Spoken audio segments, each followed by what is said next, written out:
Hello everyone, Razia मशकूर। वतन की बात हम वतनों के साथ। हम सब जानते हैं जो कुछ आज हिंदुस्तान में हो रहा है और किस तरह से हमारी नजर से अगर देखो, यानी एक नॉन पॉलिटिकल पर्सन जो अपने मुल्क से बेइंतहा प्यार करता है, हजारों हजारों मील दूर बैठे हुए भी रात दिन हमें अपने मुल्क की फिक्र रहती है, अपने मुल्क के लोगों की परेशानियों का एहसास रहता है।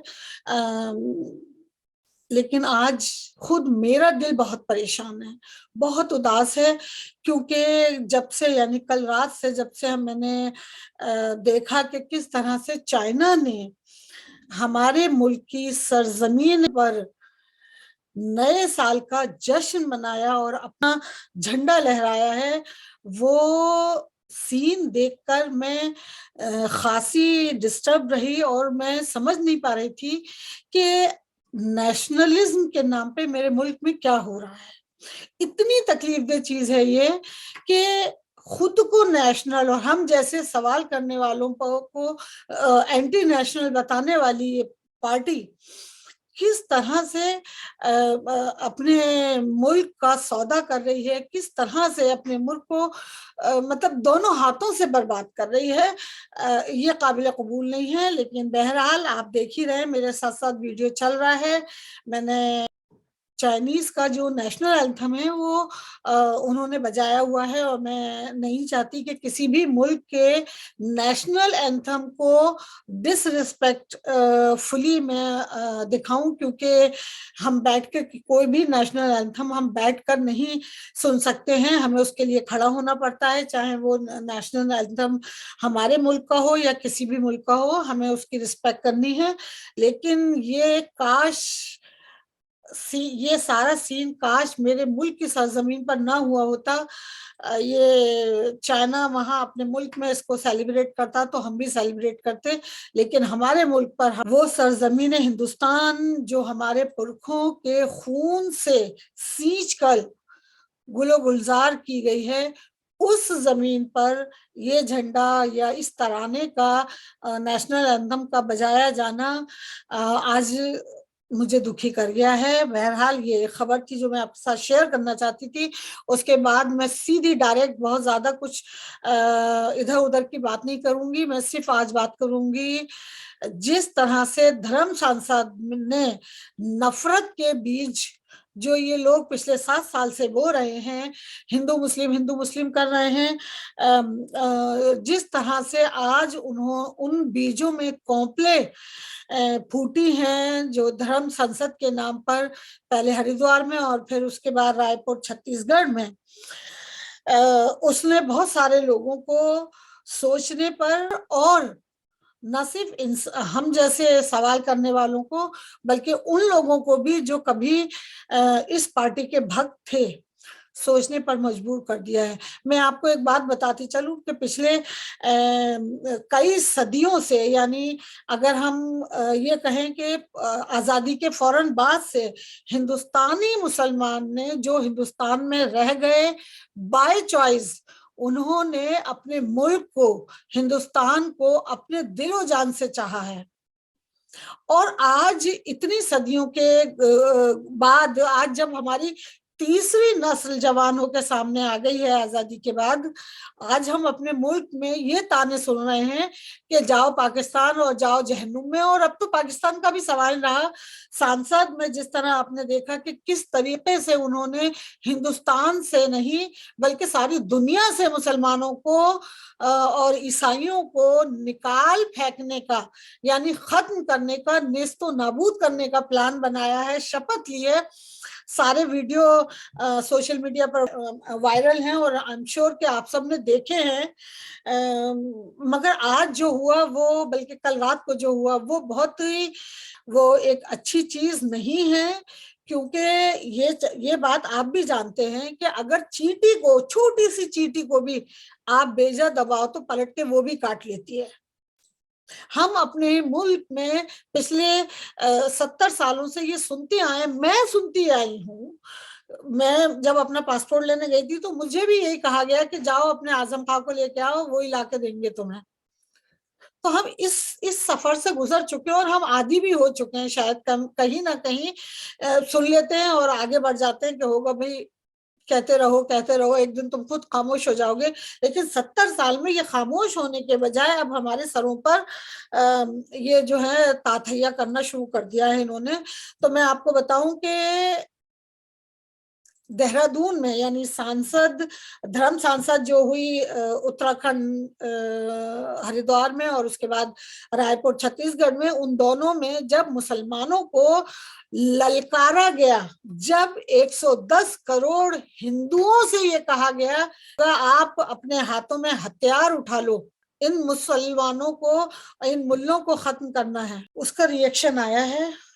कल रात और आज सुबह देहरादून में कई जगह पर मुसलमानों ने सड़क पर निकलकर अपने सीने पेश कर दिए, आओ और आन के मार के दिखाओ, सीनों पे गोली खाएंगे, लेकिन शर्त यह है कि तुम्हें हमें ये गारंटी देनी होगी कि हमें हिंदुस्तान के 20% मुसलमानों को मारने के बाद मुल्क में जो है वो अमन कायम हो जाएगा। आप मेरी बात कोटेड कह रही हूं, हम अपने सीनों पर गोली खा लेंगे अगर ये प्रूव कर दो हमें कि हमें 20% मुसलमानों को मारने के बाद हिंदुस्तान में, मेरे मुल्क में, हमारे मुल्क में अमन कायम हो जाएगा। ये मुमकिन नहीं है। यति नरसिम्हानंद हो या आनंदपूर्णा हो या XYZ हो, कालीचरण हो, जो भी है, मैं यहाँ आगे बढ़ने से पहले आपका शुक्रिया अदा करना चाहूंगी, क्योंकि आपने देखिए अभी तक मुसलमान ने, हिंदुस्तानी मुसलमान ने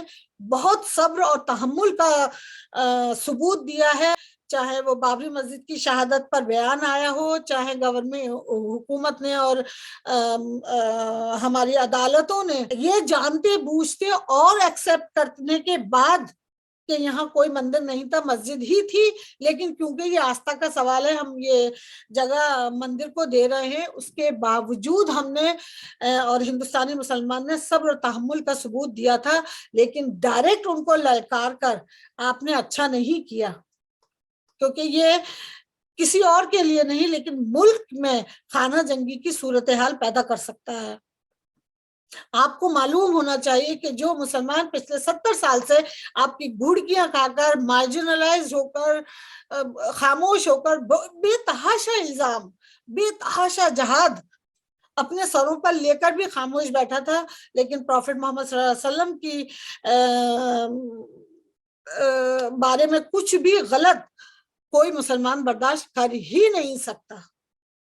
आपने उन सबको जगा दिया जो सो रहे थे। आज आपने देहरादून की सड़कों पर भीड़ देख ली, वीडियो आपके सामने चल रहा है, मैं इसकी आवाज भी आपको सुनाऊंगी और आपको अंदाजा होगा कि किस तरह से आपने हिंदुस्तानी मुसलमान को जो है वो सड़कों पर लाकर खड़ा कर दिया। आप शांति का माहौल बनाए रखें। आपको मैं आप सल्लल्लाहु अलैहि वसल्लम का वास्ता देता हूँ, आपको मैं अल्लाह ताला का वास्ता देता हूँ। मैं अर्ज कर रहा था कि उसने धर्म संसद के अंदर मुसलमानों का कत्लेआम करने की धमकी, यहाँ पर हम जमा हो चुके हैं। कहाँ तुम्हारे टेक्निकल हथियार, कहाँ तुम्हारे कीमियाई हथियार? आज लेकर तो अल्लाह की कसम पीट गई, सीने हाजिर सीने, हम बुज़दिल नहीं, हमारे पास कोई हथियार नहीं है, हमारे पास कोई चाकू छुरी नहीं है। और तुमने सुन लिया कि 2.5 लाख का मजमा देहरादून की सड़कों पर था और उनमें से किसी के हाथ में हथियार नहीं था। आप लोग जब सांसद, धर्म सांसदों में जाकर बैठे हैं और जमा हुए हैं, तो वहां हम श्योर कि आप लोगों के पास पुलिस प्रोटेक्शन भी था और जाहिर है कि सिस्टम आपके साथ है, बल्कि सिस्टम की शय पर ही आप ये सब कर रहे हैं। ये सब आप जानते हैं कि 2 धर्म संसदों ने पूरे मुल्क में तहलका मचाया हुआ है और इस तहलके की वजह वो नफरत जीवी लोग हैं जिन्होंने नफरत का जहर हमारे मुल्क के नौजवानों में भर दिया है।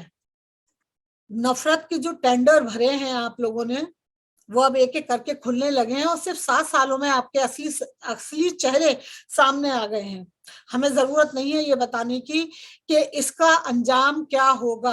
लेकिन हम इतना जरूर जानते हैं कि हिंदुस्तानी मुसलमानों की 20% आबादी ने बहुत ही सब्र और तहम्मुल के साथ ये सारा वक्त गुजारा है, पिछले 70 साल गुजारे हैं। चाहे उनको मार्जिनलाइज कर दिया गया हो, चाहे उनके साथ बदसलूकी की गई हो, चाहे उनको लिंच किया गया हो, चाहे उनको बेइज्जत किया गया हो, चाहे उनको तालीम से रोका गया हो, चाहे उनके बिजनेसेस को लीगली और इलीगली फोर्सफुली और छीन झपट कर हत्या लिया गया हो, उसके बावजूद हिंदुस्तान का 20% मुसलमान अपने मुल्क से, उस सरजमीन से मोहब्बत करता है जिस सरजमीन में हमारे अजदाद का खून शामिल है, जिसने इस हिंदुस्तान को हिंदुस्तान गुलो गुलजार बनाया है। इतना आसान नहीं होता है अपने मुल्क के ये जो आप लोगों ने खौफ और हिरास की पॉलिटिक्स जो शुरू हुई है पिछले 7-8 साल से, इस खौफ और हिरास में आप थोड़ी देर के लिए मार्जिनलाइज तो कर सकते हैं एक कौम को, खास तौर से मुसलमानों को। वाकई तो दलितों का भी ये हाल बदतर है, ईसाइयों का हाल बदतर है, और अभी हमने देख ही लिया कि किस तरह से आप लोगों ने हमारे किसानों के साथ सलूक किया है। पहले वो खालिस्तानी थे, फिर वो पाकिस्तानी थे, फिर वो कनाडा से फंडिंग हो रही थी, फिर वो भला भला सब कुछ थे। लेकिन वक्त ने साबित कर दिया कि आपको उनके सामने घुटने टेकने पड़े, और ये घुटने आपने टेके हैं। अब आप सुनिए कि इसी तरह आपने इन धर्म संसदों में, यानी हरिद्वार वाली में खास तौर से क्योंकि जो धर्म सभा सांसद हमारी रायपुर में हुई थी, उसमें सारा फोकस, यानी मुसलमानों से तो नफरत है ही, वहां भी थी, लेकिन उसमें वहां फोकस जो थे वो बापू थे, गांधी जी थे। उसमें टारगेट डायरेक्ट मुसलमान नहीं थे।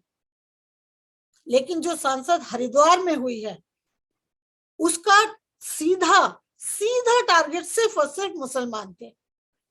बाद में फिर उसमें जो गाजियाबाद में हुई, पिंकी चौधरी ने वहां पे खड़े होकर जरूर कहा कि हम सिर्फ हिंदुस्तान ही नहीं बल्कि सारी दुनिया से मुसलमानों और ईसाइयों को खत्म कर दो, और पिंकी चौधरी को जाया दुनिया की हुकूमत पे बिठा दो, यह कयामत के बोरिये समेटेंगे वहां बैठकर। पर एनीवे, मैं उधर नहीं जा रही, back to my topic. Thank you so much Dehradun के हर उस इंसान के लिए जो इस रैली में शामिल हुआ और उसने सीना ठोक कर कहा कि मैं मुसलमान हूं, मैं अपने मुल्क की अमन सलामती के लिए अपनी जान देने को तैयार हूं। आप आओ, मुझे गोली मारो, हमारे पास कोई हथियार नहीं है, हमारे पास कोई आधुनिक हथियार नहीं है, कोई छुरी काटा तलवार नहीं है, और ये हम वादा करते हैं कि जब तुम हमें मारने आओगे तो हम सीनों पे गोली खाएंगे, पीठ पर नहीं। मैं शुक्रिया अदा करूंगी हर उस इंसान का जो इस रैली में शामिल था और जिसने अपने सीने पेश कर दिए अपने मुल्क में अमन और सलामती के लिए। और वो आप भी जानते हो, हम भी जानते हैं कि ऐसा मुमकिन नहीं है, ऐसा मुमकिन नहीं है कि मुल्क में तुम जैसे गद्दार, तुम जैसे बुज़दिल, तुम जैसे नफरत जीवी रहे और मुल्क में अमन और अमान कायम हो जाए। हो नहीं सकता। और ये आप भी जानते हैं कि हरिद्वार, उत्तराखंड हरिद्वार में जो धर्म संसद हुई थी, उसमें जो सीधा टारगेट मुसलमान थे, उस टारगेट के उस ललकार पर आज देहरादून में ये लोग शामिल आए और उन लोगों ने अपने आप को पेश किया कि आओ और हमें मार के दिखाओ। यहाँ मैं एक बात और ये भी कहती चलूं, क्योंकि इलेक्शन ये जो कुछ भी हो रहा है वो ऐसे ही नहीं है कि भैया सांसद अदर हो गई, धर्म संसद हर धर्म में होती है। हम भी शारिया लॉ को मानते हैं, लेकिन शारिया लॉ मानने का मतलब ये नहीं है कि जितने भी गैर मुस्लिम लोग हैं उन सबको मार दिया जाए और सारी दुनिया पे सिर्फ हम राज करें। ऐसा तो नहीं होता है ना। ये तो लॉजिकल भी नहीं है, कोई जहन इस बात को एक्सेप्ट करेगा ही नहीं। ये जो कुछ हमारे मुल्क में हो रहा है ये सारा का सारा सियासी खेल है। और thanks to second time thanks to Yati Narsinghanand कि उन्होंने लाइव टीवी पे किसी एक एंकर को जवाब देते हुए ये एक्सेप्ट कर लिया कि हमारा कोई नहीं बिगाड़ सकता क्योंकि योगी जी का हाथ हमारे ऊपर है। सुनिए ये वीडियो। ये देश चलेगा। आखिरी सवाल, आपने हिंदुत्व की बात बहुत मुखरता से करते हैं, लेकिन योगी आदित्यनाथ जो उत्तर प्रदेश के अभी वर्तमान मुख्यमंत्री हैं वो भी हिंदुत्व के लीडर रहे हैं। हिंदू युवा वाहिनी से उनका उदय हुआ। आप भी हिंदुत्व की बात कर रहे हैं, वो भी उसी विचारधारा के हैं। बावजूद इसके उनकी नेतृत्व की सरकार की जो पुलिस है वो आप पर गुंडा एक्ट लगा। देखिए सुनिए, ये एक अलग बात है, ये विशाल, ये अलग है। योगी जी का हम समर्थन करते हैं। राजनीति में केवल एक व्यक्ति है जिसका हम समर्थन करते हैं, लेकिन हमारी लड़ाइयां बहुत बड़ी है। अब केवल एक योगी जी नहीं है सब चलाने वाले। कारण तो होगा कि नहीं, योगी जी को जब पता चला तो फिर अफसरों के साथ कार्रवाई हुई ना। जब योगी जी को पता चला कि हम पे गुंडा एक्ट लग रहा है तो अफसरों को डांट पड़ी और वो सारी कार्रवाई वापस हुई। तो जाहिर है कि भाई अगर योगी जी का हाथ है तो ये पॉलिटिकल खेल है। ये मजहबी संसद नहीं थी, ये पॉलिटिकल संसद थी। और ये जो पार्टी आज रूल कर रही है इसमें वैसे भी हम सभी को मालूम है कि दो ही लोग हैं जो पूरे हिंदुस्तान को चला रहे हैं, मोदी जी और अमित शाह। यूपी का मसला थोड़ा सा डिफरेंट इसलिए है कि यहाँ पे योगी जी भी बैठे हुए हैं। एग्जाम्पल नहीं दूंगी, आप सब सोशल मीडिया से जुड़े हुए हैं, हर चीज को देख रहे हैं, समझ रहे हैं। आपको अभी याद होगा कि किस तरह से मोदी जी ने योगी जी को अपने पीछे कार में खुद सफर कर रहे थे और योगी जी जो है उनके पीछे अकेले तन्हे तन्हा पैदल उनकी कार, मोदी जी की कार के पीछे चल रहे थे। दूसरे दिन उनके कंधे पे हाथ रखकर फेक पिक्चर फोटोशॉप करके सोशल मीडिया पर पोस्ट कर दी गई कि हम लोगों में सब कुछ ठीक ठाक है। हालांकि सब जानते हैं कि कुछ भी ठीक ठाक नहीं है। दोनों का अंगूठा एक ही सिक्के पर जमा हुआ है। ये हटा लेंगे तो ये वाला अंगूठा कब्जा कर लेगा और ये हटा लेंगे अपना पैर तो ये अंगूठा कब्जा कर लेगा। वो सिक्का जो सत्ता का है वो दोनों छोड़ना नहीं चाह रहे हैं। लेकिन इस सारे किस्से में मुसलमानों को बार बार लगातार टारगेट करने का जो इनका एक प्लान है, या में मुसलमानों को कॉन्स्टेंटली टारगेट करना शामिल है। और ये सारी सांसद, ये सारे तमाम जितने भी लिंचिंग और मुसलमानों के खिलाफ जो भी जहर उगला जा रहा है वो सिर्फ जबानी जमा खर्च ही नहीं बल्कि मुसलमानों को डरा कर धमका कर अपने वोटर से वोट लेना है। मुसलमानों को वोट नहीं चाहिए इन्हें, ये इनको अपने वोटर से जो वादा किया है ना कि मुसलमानों को खत्म कर देंगे, मुसलमानों ने गलत किया है, मुसलमानों ने कब्जा किया है, मुसलमानों ने हिंदुस्तान को लूटा है, मुसलमानों ने मंदिरों को लूटा है, बाबर ने लूटा है, औरंगजेब ने लूटा है। यार अभी तक ये 400 साल 500 साल पुरानी दुनिया में जी रहे हैं। तो ये अपने लोगों से वादा वफा कर रहे हैं और उसको साबित करने के लिए मुसलमानों को मुसलसल टारगेट कर रहे हैं। तो बस इतना ही कहना है। आप कीप वॉचिंग BDC TV, वतन की बात हम वतनों के साथ। जय भारत, जय भारती।